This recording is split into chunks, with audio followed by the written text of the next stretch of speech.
नमस्कार, मैं हूँ डॉक्टर ईशा और आज स्पेशली मैं ये जो अपना वीडियो आपके सामने प्रस्तुत कर रही हूँ, उसका मेन टॉपिक ही है जो डिज़ीज़ ग्लोबली चल रहा है, जो हम लोग सब फेस कर रहे हैं, जिस तरह का स्ट्रेस लॉकडाउन चल रहा है, जैसा कि आप सब जानते हैं, बहुत सारा इकोनॉमिक इंस्टेबिलिटी भी चल रहा है।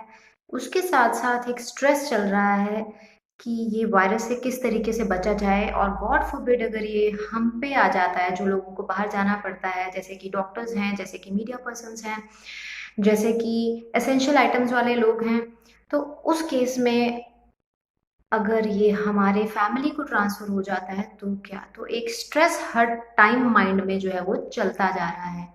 अब इस स्ट्रेस के लिए ये चीज़ मैं भी बहुत ऑब्ज़र्व कर रही हूँ कि यूट्यूब पे बहुत सी चीज़ें आ रही हैं and most of the times ऐसा होता है कि कुछ ऐसे डिजीज़ेज़ हैं जिनकी ट्रीटमेंट जो है एग्जैक्टली अवेलेबल है, लेकिन ये एक ऐसा डिजीज़ है, एक वायरल इन्फेक्शन है जिसका कि कोई भी एग्जैक्ट ट्रीटमेंट अभी तक कहीं पे भी अवेलेबल नहीं है, ना ही तो इसकी कोई वैक्सीन अवेलेबल है। तो एक रिसर्च बेस्ड ट्रीटमेंट्स जो भी हैं, चाहे वो एलोपैथिक में है, चाहे वो आयुर्वेदा में है, चाहे वो होम्योपैथिक में है, एक रिसर्च बेस्ड ट्रीटमेंट चल रहा है।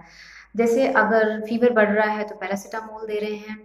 तो इस तरीके से अलग-अलग डॉक्टर्स जो हैं वो इसको ट्रीट करने की कोशिश कर रहे हैं और द बेस्ट थिंग जो मिल रहा है वो है अपना ही बॉडी का इम्यून रिस्पॉन्स। अगर इम्यूनिटी सिस्टम बहुत अच्छा है तो उन लोगों को कुछ भी फ़र्क नहीं पड़ रहा है, within 7 days, 15 days, 20 days virus के साथ पॉजिटिव होने के बाद ही वो लोग अपने घरों को बहुत खुशी-खुशी जा रहे हैं। बट इन कोमॉर्बिड कंडीशंस जहाँ पर कि पेशेंट की एज बहुत ज़्यादा है या फिर उनको डायबिटीज़ या हाइपरटेंशन या अस्थमा या कोई क्रॉनिक रेस्पिरेटरी डिज़ीज़ है, उन केसेस में ये चीज़ जो है वो थोड़ा-सा डर पैदा कर देती है एंड जो एज्ड लोग हैं उस केस में भी। अब मेरा आज का मकसद क्या है ये वीडियो को बनाने का? मैं बहुत कुछ नेट पे देख रही हूँ एंड मैं देख रही हूँ कि एक डॉक्टर विश्वरूप करके हैं जिनको मैं फ़ॉलो करती हूँ, जिनको मैं ऑब्ज़र्व कर रही थी काफ़ी देर से और इसको मैंने अपने क्लिनिकल प्रैक्टिस में भी यूज़ करके देखा है और मेरे को बहुत ही अच्छे रिज़ल्ट्स जो हैं इस चीज़ के मिले हैं। तो इसलिए मैंने सोचा है कि मुझे ये शेयर ज़रूर करना चाहिए। मैं एक आयुर्वेदिक डॉक्टर हूँ, लेकिन डॉक्टर विश्वरूप नेचुरोपैथ हैं। जो कि नेचुरल तरीकों से फ्रूट्स की डाइट से 3 स्टेप डिप डाइट प्लान है जो कि आप लोग देख सकते हैं। यूट्यूब पे हर जगह जो है वो आ रहा है और उनको अपोज़िट बहुत से लोग कर रहे हैं। बहुत से एलोपैथिक डॉक्टर्स या इस तरह का जो डिबेट्स जो हैं वो बहुत ज़्यादा चल रहे हैं जो कि मुझे बिल्कुल भी पसंद नहीं आ रहा है। मेरे अकॉर्डिंगली हर पैथी वाला अपने आप में सक्षम है और वो हर एक बंदा जो है वो हर एक डॉक्टर जो है वो रिसर्च बेस्ड ट्रीटमेंट्स ही कर रहे हैं। तो अगर एक नेचुरोपैथ हैं doctor Vishwaroop and he is trying कि हम लोग फ्रूट डाइट से या टोमेटो से इस तरह की रॉ डाइट से एक 3 दिन का उन्होंने मैंने भी इसको नेट पे ही देखा था पहले एंड बिलीव मी मुझे भी कोई ज़्यादा विश्वास नहीं आया था, लेकिन मेरे माइंड में ये चीज़ थी कि जब भी मेरे पास कोई पेशेंट इस तरह का लगेगा जिसको मैं ये गाइड कर सकती हूँ तो I will guide that patient along with my Ayurvedic medicines. तो इस तरीके से ही एक फैक्ट मैं आपसे शेयर करने वाली हूँ। क्यों मुझे मैं कोई उनकी वकील नहीं हूँ या कुछ भी ऐसा नहीं है, मैं अपनी प्रैक्टिस अलग से करती हूँ। लेकिन क्योंकि मुझे ये चीज़ अच्छा रिज़ल्ट इसका मिला है अपने पेशेंट में तो मुझे ये ज़रूर यहाँ पर शेयर करने का अ, आज मन किया कि मैं इसको मन से शेयर करूँ।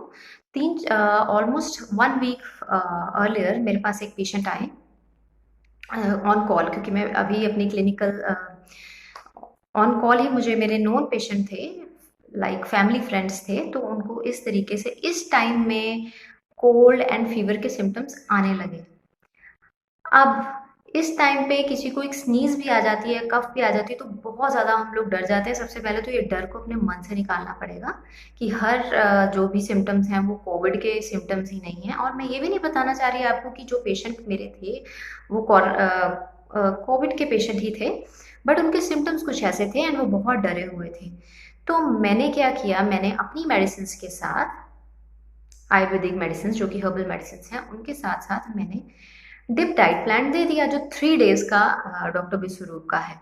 उसमें एग्ज़ैक्टली बताया आपके वेट के अकॉर्डिंगली डिवाइडेड बाय 10 आप कुछ भी ये वीडियोज़ देखेंगे आपको सब वो पता लग जाएगा। ऑरेंजेस कैसे लेने हैं और टोमेटोज़ कैसे लेने हैं, लिक्विड डाइट फॉर 3 डेज़ आपको किस तरीके से लेनी है। अलोंग विद दैट मैंने उनको ये गाइड कर दिया और डॉक्टर विश्वरूप का वीडियोस जो है वो भी रेफर करके उनको बोल दिया कि वो उसको फॉलो करें। एग्जैक्टली उन्होंने वैसे ही किया and without any paracetamol and everything जो है पेशेंट का रिस्पॉन्स मुझे आता है डे बिफोर यस्टरडे कि थैंक यू डॉक्टर साहब, मैं बिल्कुल ठीक फील कर रहा हूँ, कोई भी फटीग नहीं है, मेरा कोल्ड भी ठीक हो गया है, फीवर मेरा खुद ही सबसाइड हो गया है। तो ये रिज़ल्ट जो है इसने मुझे भी बहुत पॉजिटिविटी दी है। इसके साथ साथ मैंने 3-4 और पेशेंट्स में भी इसी को ट्राई किया है एंड इसके बहुत अच्छे रिजल्ट्स हैं। तो बजाय कि हम लोग डिबेट में जाएं, जैसे डॉक्टर एजुकेशन वाला चैनल जो भी रन करते हैं, he is going into debate with him, I don't like this. We all are doctors, हमें सिनर्जिस्टिकली इफेक्ट, हमारी टॉप मोस्ट प्रायोरिटी है पेशेंट को ठीक करना इन एनी केस। तो पेशेंट को ठीक करना ही प्रायोरिटी रहनी चाहिए। ऐसा नहीं होना चाहिए कि हम वीडियोस बना रहे हैं, वो उसको नीचे गिरा रहे हैं, वो उनको नीचे गिरा रहे हैं, इस तरह से बिल्कुल भी नहीं चाहिए। हमें एक दूसरे का सहारा लेना चाहिए कि हाँ, इम्यूनिटी स्ट्रॉन्ग करने के लिए अगर आयुर्वेदिक ड्रग्स आर बेटर तो हम इम्यून सिस्टम स्ट्रॉन्ग करेंगे आयुर्वेदिक ड्रग्स के साथ। और एकदम फीवर को कंट्रोल करने के लिए अगर हमें पैरासीटामोल की रिक्वायरमेंट है तो हाँ, हम पैरासीटामोल भी देंगे। आयुर्वेदिक वाले ये नहीं सोचेंगे कि पैरासीटामोल नहीं देनी है, और एलोपैथिक वाले ये नहीं सोचेंगे कि नहीं, ये आयुर्वेद पैथी जो अलग है।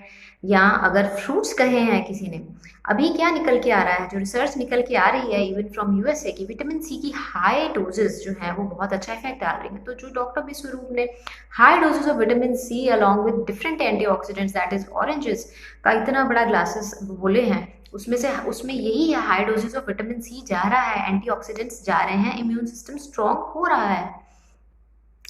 अभी जैसे ट्रायल हाइड्रोक्सीक्लोरोक्वीन सल्फेट जो कि एलोपैथिक ड्रग है, उसका भी यूज करके देखा, कईयों में अच्छे रिजल्ट्स आए, कईयों में अच्छे रिजल्ट्स नहीं आए, कईयों में इवन की डेथ भी देखी गई क्योंकि ये हार्ट के पेशेंट्स के लिए अच्छा नहीं है, कार्डियक अरेस्ट भी कर सकता है। तो everyone is researching, every path is researching, but you as viewers, मैं आप लोगों के लिए वीडियो जो है वो बना रही हूँ कि इन केस आप में से किसी को ऐसा लगता है कि हमें ये सिम्टम्स आ रहे हैं, तो सबसे पहले पैनिक सिचुएशन में क्रिएट ना हो और अपने आप को यही बोलिए कि हो सकता है ये नॉर्मल फ्लू के सिम्टम्स हो, और मोस्टली केसेस में ऐसा है भी। तो आपको सेम डे से जो डिप डाइट प्लान है डॉक्टर विश्वरूप के द्वारा, उसको यूज़ करिए। क्या उसका कोई साइड इफेक्ट है? आपको नहीं है। क्या नुकसान है ऑरेंजेस खाने का या टोमेटोज खाने का? कुछ नुकसान आपको नजर आता है? या खीरे खाने का, समर सीजन है, कुछ नुकसान नहीं है ना? तो वाई वेट नहीं करना है, सेम डे से आपको फर्स्ट सेकेंड थर्ड डे में वो डाइट प्लान जो है वो फिनिश कर देना है। अलॉन्ग विद दैट कुछ आयुर्वेदिक ड्रग्स जो इम्यून सिस्टम को स्ट्रॉन्ग करती हैं, जैसे कि गिलोय, वो भी आप ले सकते हैं। फिर हमने बहुत से वीडियोस में देखा है कि गर्म पानी का काढ़ा, इस तरह की चीज़ें जो हैं वो बहुत अच्छा इफेक्ट डाल रही हैं। तो अपने डॉक्टर्स खुद भी बनना है, लेकिन अगर आपको जेन्युइनली लग रहा है कि साथ में कफ आ रहा है और ऐसा कुछ भी लग रहा है, तो मोदी जी के द्वारा बताई गई आरोग्य सेतु ऐप, जो अभी तक आप लोगों ने डाउनलोड सब लोगों ने कर ली होगी, अगर नहीं की है तो अभी कर लीजिए। उसमें बहुत अच्छे से गाइडेड है, अपने सिम्टम्स को फीड करो, वो आपको गाइड करेंगे आपको क्या करना है। इस तरीके से आपको चारों तरफ से इस पे वर्क करना है। एलोपैथिक में भी, आयुर्वेदिक में भी कोशिश ये करनी है, क्योंकि अगर हमारा इम्यून सिस्टम स्ट्रांग हो जाता है, हम क्या देख रहे हैं कि मोस्टली पेशेंट्स इसमें से उनकी डेथ नहीं हो रही है, वो कैसे खुद से ठीक हो रहे हैं, क्योंकि उनका इम्यून सिस्टम स्ट्रांग है। तो इन दिनों में अपना इम्यून सिस्टम बहुत स्ट्रांग करिएगा। इन केस आपको ऐसा कुछ भी लगता है, आपका एक्सपोजर है या आप डेली आपको निकलना ही पड़ता है घर से, तो आपको ये dip diet plan after a week या 10 डेज के बाद 3 डेज के लिए ले लेना है। योगा साथ में करनी है। कोई नुकसान है योगा का? नहीं है। डिप डाइट प्लान का कोई नुकसान है? नहीं। तो फिर डिबेट क्यों चल रहा है? There is no need to go into debate. Aarogya Setu app आपको साथ में डाउनलोड करनी है, ऐसा कुछ भी लगता है आपको गवर्नमेंट को इन्फॉर्म करना है साथ में। और इन केस कुछ टेस्ट ऐसा है जो आपका पॉजिटिव आ भी जाता है, तो अपनी ट्रीटमेंट के साथ साथ आपको अपने घर के जो भी पेशेंट हैं उनको विटामिन सी की हाई डोजेज देनी है, और वो ऑरेंजेस से मिलेगी, उनको बहुत सारे ऑरेंजेस आपको साथ में दे देने हैं, और वो ऑरेंजेस खाते जाएं। जितने ज़्यादा ऑरेंजेस लेंगे उतना बेटर रहेगा। डिहाइड्रेशन भी नहीं, उसमें हाइड्रेशन, डिहाइड्रेटेड हो जाती है बॉडी, तो हाइड्रेशन के लिए हम ड्रिप यूज़ करते हैं। तो ड्रिप की बजाय अगर पेशेंट खुद खा सकता है तो ये चीज़ें वो कंज्यूम कर ले। मैं ये सब चीज़ें इसलिए बोल रही हूँ बिकॉज मैंने इसको 3 से 4 पेशेंट्स में ऑब्जर्व किया है। बट इस वीडियो का ये मकसद बिल्कुल नहीं है कि अगर आपको ऐसा सिम्टम्स लग रहे हैं या आपका एक्सपोजर कोई फॉरेन कंट्री से है या बिल्कुल ऐसे लोगों से है जो आपके कोविड पेशेंट से हो चुका है, तो आप अपने आप को सेल्फ मेडिकेट कीजिए। जी नहीं, आपको सारे गवर्नमेंट के प्रोसीजर्स को वैसे ही फॉलो करना है। बट साथ में जो चीज़ें हैं, अगर आप वहाँ पर हॉस्पिटलाइज भी हो जाते हैं, साथ में प्राणायाम करने से आपको कोई नहीं रोक सकता है, साथ में ऑरेंजेस लेने से आपको कोई नहीं रोक सकता है। वहाँ आप सन एक्सपोजर, जो कि विटामिन डी बहुत मस्ट है, सन एक्सपोजर भी आपको मिनिमम 20 मिनट्स पर डे आपका विटामिन डी पूरा कर देता है। तो इस तरीके से आपको वर्क करना है। बट प्लीज़ डॉक्टर एजुकेशन के जो मैंने वीडियोस देखे हैं या कुछ भी और डॉक्टर्स हैं जो अननेसेसरी डिबेट्स में इस पॉइंट ऑफ टाइम में प्लीज़ आप लोग मत पढ़िए। मेरा किसी के साथ भी कोई ऐसा नहीं है कि एक को मैं प्रमोट कर रही हूँ और दूसरे को डिमोट कर रही हूँ। मेरे यहाँ पर सिर्फ और सिर्फ एक है एम है कि अगर ये डिजीज़ हमारे कंट्री इंडिया में आ चुका है और बहुत से लोग इससे जूझ रहे हैं, तो इस पॉइंट ऑफ टाइम पे सिर्फ सोल्यूशन ओरिएंटेड चीज़ें होनी चाहिए, ना कि टाइम वेस्ट होना चाहिए डिबेट्स एंड डिस्कशंस में। अगर विश्वरूप रॉय चौधरी जी की डाइट में कोई नुकसान नहीं है, कोई साइड इफेक्ट नहीं है, तो जिस तरह से और रिसर्चेज भी चल रही हैं, हाइड्रोक्सी क्लोरोक्विन सल्फेट के कितने नेगेटिव रिजल्ट्स आने के बाद भी अगर ज़रूरत पड़ रही है तो वो दी जा रही है, तो इन चीज़ों का तो कोई साइड इफेक्ट ही नहीं है, फिर क्यों नहीं लेनी हम लोगों को? प्लीज़ लीजिए। एंड डोंट वेट कि फीवर होगा, कोल्ड होगा तभी लेंगे। Start with it. Thank you so much.